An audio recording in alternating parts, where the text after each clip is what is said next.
Hey everyone, what's going on? Aladdin's Castle here. I am with Sean Pleticha, one of our locals here down in prime time. Sean, how's it going? It's going great. Cool, cool. I heard you won a couple tournaments around the area for the Stitch tournaments. I did. I got top 4 in 4 of them.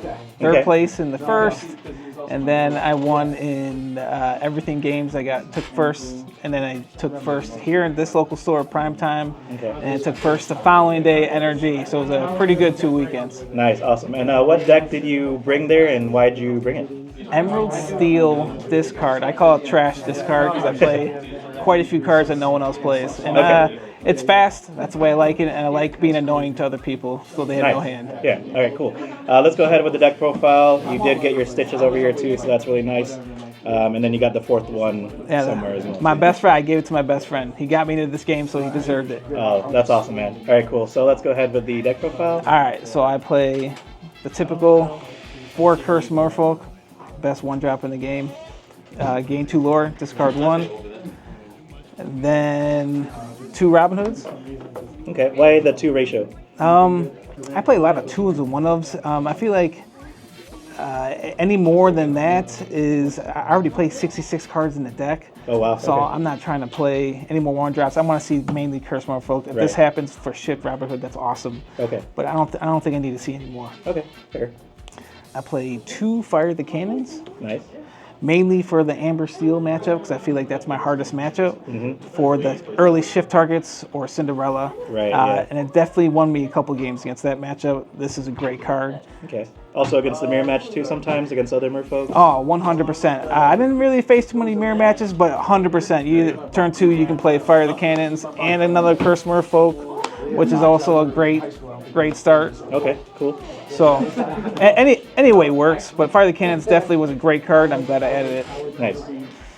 And then I play 2 I Will Find My Way. Wow, okay. You gotta explain this card, because I don't think many people even know what this card does. So it's 1 cost inkable. You play it, gains 2 strength, a character, and you can move to a location for free. I don't play any locations, but I play it because it's singable. Okay. And you'll see as we keep going on why I play this card. This card will come up again. I'll show you later. Okay, so we'll keep that on the side just for the spice. I'll keep it right here. Nice. Okay, I like that. For 2 costs, that's on my 1. I'll play Baboon, just 1 of them. Okay. Same thing with Fire the Cannons, house with early aggression against your aggro. So I play that, and I figured 1's just good enough. Same reasoning against Amber Steel. Amber Steel, other aggro, green, purple. It does have another effect where you could deal damage to locations. Were you able to do that, or not really come up? It comes up, but again, I have another character that's the MVP of this deck that I'll show you later. Nice. That takes out my locations. Okay, cool. I play 2 Strike of the Good Match. This just helps filter out the deck. If I get caught with too much uninkables in my hand, this helps me unfilter, and it honestly comes up a lot. So, you ever sing this a lot too with other characters? I sing with the 2 cost Ursula. Okay. But I'll sing it with anything, to be honest with you. So it definitely, and it helps with the 3 cost Ursula singable. There's more songs for her to sing. Okay, yeah, that makes sense. Good target for her too. I play 2 Smee. 2 Smee, nice. Just 2 Smee. I don't play any Captain Hook. I think Captain Hook is slow, and honestly, I want to quest. I don't mind if it gains damage. It's a great target if you're going second, not first. So right. He quest for 2, he does his job, and then trades into like snakes and all that too. Yeah, it's phenomenal. Love it. Love it. Great card. Play 4 Ursula. Nice. 2. Obviously, everyone knows this card. Reveals the opponent's hand. Move a song. Great card. Obviously, you can sing, strike a good match with it. Sure. Very, very good card. I love it. 4 Sudden Chills. It's a discard deck, so nice. Won't be complete without discarding. It's pretty simple to spend for. You can sing it. Would you ever play this card without the 3-drop Ursula, or? Oh, 100%. You can sing with 1 of your 2 costs, or just play outright if you have Prince John on board. So. Okay, so you still find a lot of value with just even 1 for 1. Yes. Okay. Yes. I play 4 Flynn Riders, 1/2. Quest for 2. Again, same thing as Merfolk. Right. The Dream starting opener, right? The Dream starting 1 and 2, unless you're going against Ember Steel, then. Right. 1 and 2, then you go to Ursula to get rid of that song. But got it. Yes, same thing. They attack you, you discard. Sure. Great. I actually won a match because someone didn't read the card, and they attacked it, and they didn't banish it. They still discarded. Oh right, yeah. Which is, some of them say banish and discard it, but this one just if it's challenged, still gotta discard. So great card, love it. 2 Benjas. Okay. You know, there's a lot of items out there. So Benja in the meta, yep. Blue Sapphire is like one of the most popular decks, and it's always good. And it quests for 2, so I can't complain. Right. Get rid of their popsicles or lucky dimes. Good for any point of the game. 100%. 3 Prince John. A lot of people play 4. I already have a lot of uninkables, so I think 3 is good. Like I said, it works good with Merfolk and Flynn Rider, Sudden Chill. It's a good card draw if you don't have turn 3 Ursula. Yeah, especially in the higher tables, people like to play around Prince John, so sometimes you might not even get around his full effect because they'll just be dumping their hand or trying to play around it. So I think 3 is a good number. 100%. And Ward is phenomenal. So Ward is you're going to see that a lot in my deck of how broken Ward is. Can you make me a prince? And then I play, of course, Ursula, legendary, sing twice. Tell us about this card if people don't know already. Well, this card can sing a song twice, so you can play this turn 3, play that turn 4, and then sing Sudden Chill twice. They discard 2, I draw 2. Phenomenal card. Ursula, you would say, is the MVP of the deck? Honestly, or second. Second, really? Okay. And you're gonna see why. Second. Okay. People aren't gonna agree, but it definitely did work. Okay, cool. But she's definitely up there. Oh, 100%. Great card. Another card that goes, obviously Ursula sings, so we need a lot of songs. Let the Storm Rage on. Sure. It's uninkable, but when Ursula sings this, you draw 2, do 2 damage. Right. A lot of the times I notice when I was singing, I was doing 2 damage to a character, getting rid of it, and I was doing 2 damage to myself, just so I can get the extra draw. Okay, yeah, because you could use it on any character. Correct. It doesn't have to be opposing. Right. Correct. And I had no problem doing it to Ursula, to be Right, honest with you. Just to get the two cards, it helps out tremendously. Awesome. 2 strength. People play 4, people play 3. I know it's inkable, but a lot of times I only have 1 or 2 characters in play, and I didn't like top decking it, especially when I have nothing in play. So it's kind of like a dead card. So I think 2 was great, and I played a lot of matchups, and 2 I saw just enough. So it's like it wasn't the time I was missing it. So I'm happy with that. And you're the type of player who does like to play a lot of 2s and 3s and stuff. Is that just your play style, or I just like a lot of different cards, and I think they all have a place in this deck profile. So okay, cool. I play again. Here's the 2 Fire Tuck. Nice. Okay. It's a starter deck. If you play it, if you have more cards than your opponent, you discard. If the opponent has more cards than you, they discard. Phenomenal card. If you have the same amount of cards, we both discard. Okay. So that's the ruling, right? It works well with John. Right. Turn 3, turn 4. I mean, I honestly would play this card even if I had the same amount of cards as the opponent.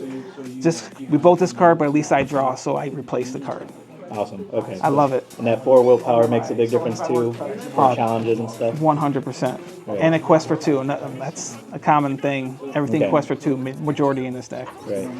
I also play 2 Tinkerbell Evasive. Okay, now this is a card that most lists I don't think play.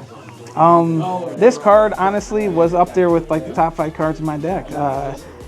It stayed on board for a long time. I'm not a big fan of slow cards because it comes on board, but it comes out, gets something evasive on your side just for the turn.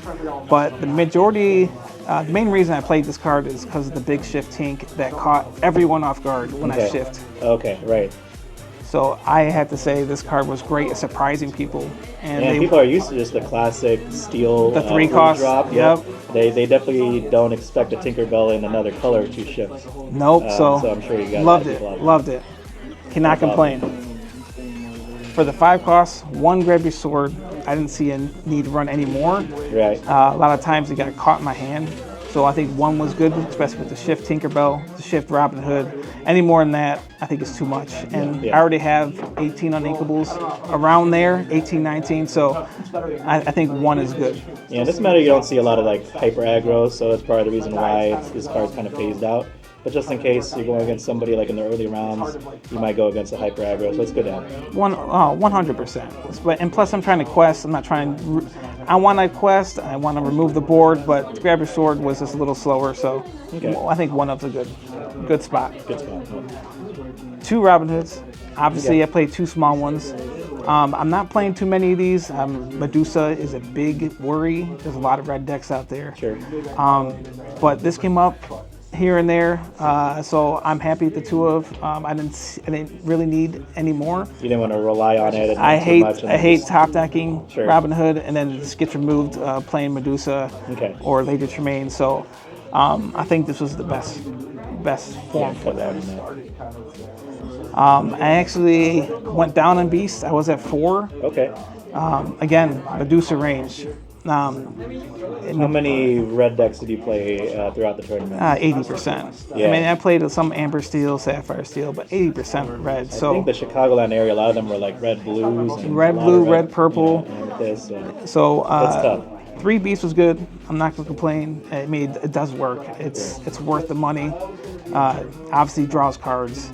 So I can't complain. So I only have 5 targets. Okay. 4 Medusa. Okay. Which is good. I was at 4 of these, and 1 Robin Hood. I think 2 and 3 was great. Yeah, looks good. So I cannot complain. It did work. Here comes the ward characters. 2 Cusco. 2 Cusco is awesome. How did this do for you throughout the event? It definitely was a closer. It won a lot of games for me. Ward in general, that no one plays anymore, which is ridiculous. Against red, blue, anything red, anything purple, they can't get around it unless you have to be prepared or to grab your swords. Right. So Cusco was amazing. Love the card. I don't know why people stopped playing it. I understand it's 5 uninkable, but I mean, quest for 3, it banishes the person who challenges you to banish it. Like, you can't complain. Yeah, especially if your opponent catches, Medusa, and then they're kind of sleeping on like the Tremaines and stuff. So I think that people were expecting a lot more steel, so they kind of moved on to Medusa, and then that catches them off guard. So now you can play Cusco without having to be worried about 100%. Tremaine as much. So great catch on that, and Ward is so good in this game. So that's just from those 2. You got 3 John, 2 Cusco, so that's 5. That's 5 Ward right there. Can you make me a And then I play, in my opinion, the best card in my deck, in any deck that no one plays or not many people play. Pete, that guy. Pete. So again, Ward. That's 9 characters now of Ward. It's out of Medusa range. It's out of almost all the removal, other than Lady Tremaine, of course. But it's a great card. People keep forgetting that it gains 2 when you play an action. And it contains 2 strength, and when you play 2 actions, you're at 7. You can quest for 4. Wow. Ursula Singer, she sings twice. Instantly, you can quest for 4. Wow. Okay. Or has That's the combo right there. Or has 7 strength to get rid of locations or any characters. Locations were huge. And that's where the that song comes in play. So this song literally has won me, I don't know how many games. You can sing it with Murphy. You can sing it with anything in your deck. Okay. But I play this at the end of the game, and I have this in my hand, and I play this one cost. It already has 7. So 1 action, gain 2. This already gives it 2 more, so it's at 7. I quest for 4. Okay. And that catches everyone off guard. Wow. Okay. No one thinks about it. That is spicy. So I love it.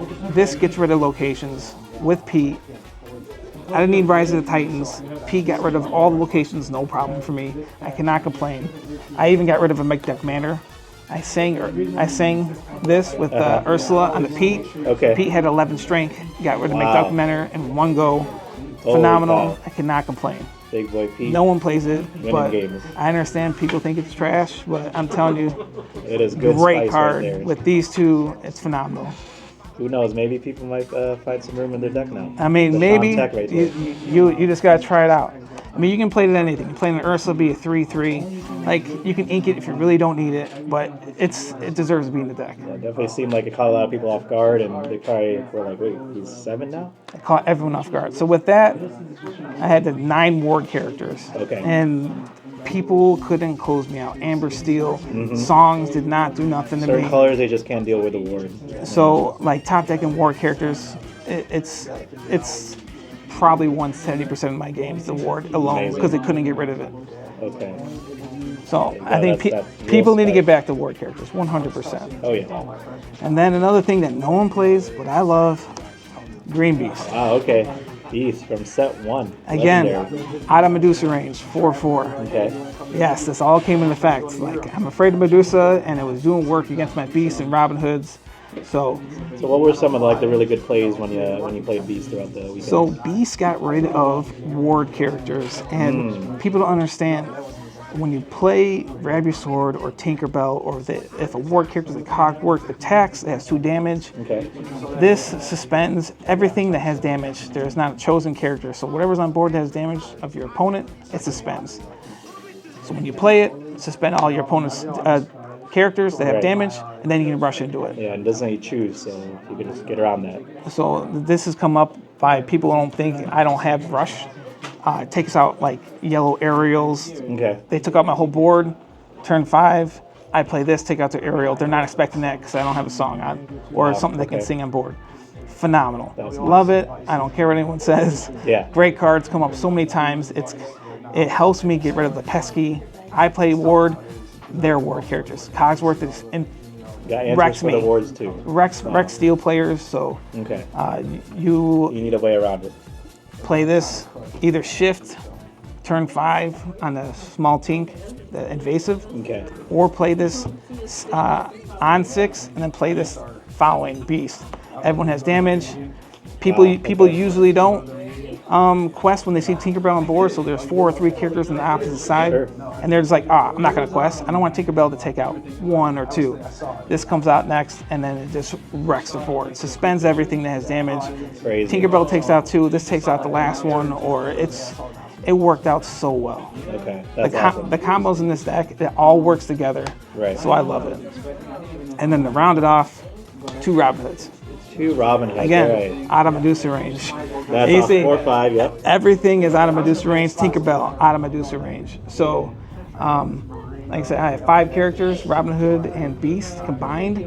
The Silver Beast that can get Medusa, but... How many games did Robin Hood win for you? Like, did it kind of put you way ahead of everybody, or was it kind of just like a... I'm going to be honest with you. I mean, like I said, Pete does the same thing, gets 4 with an action. Right. But Robin's there, and it puts so much pressure on the opponent. Yeah, it's like a scare tactic. Oh, 100%. And if you quest, they better get rid of it. But if you have 17 lore, 16 lore, and you top deck this, or you have it in your hand, you play it, they don't get rid of it, you win next game. And it's won me a couple of games, I'm not going to lie. Awesome. So I cannot play, but that's it. Holy cow. That's definitely what won me all those games.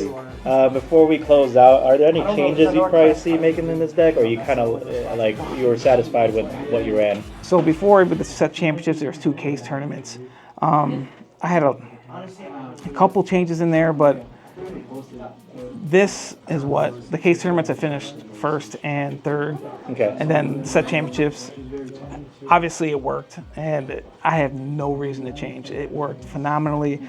Again, a lot of cards that no one plays, but if you try it out, I guarantee you're gonna love it. And the surprise factor wins so many games of people just like not expecting it, or like, what does that card do? And they read it, they're not prepared for it. Yeah. So it's great. And you have been working on this deck probably since like the Set latter 2. end of set 2, right? Set so 2, you've been always, working in the lab and kind of changing every week, basically, right? Depending on what the locals play. So you're always kind of keeping us on our toes to kind of see what we're playing. So you kind of expect to do that at Atlanta, maybe, if you're going there. I'm not going to Atlanta. Oh, okay. Nah, So I'll go to Chicago. Watch out for him. But Chicago's coming up, and that's a brand new meta.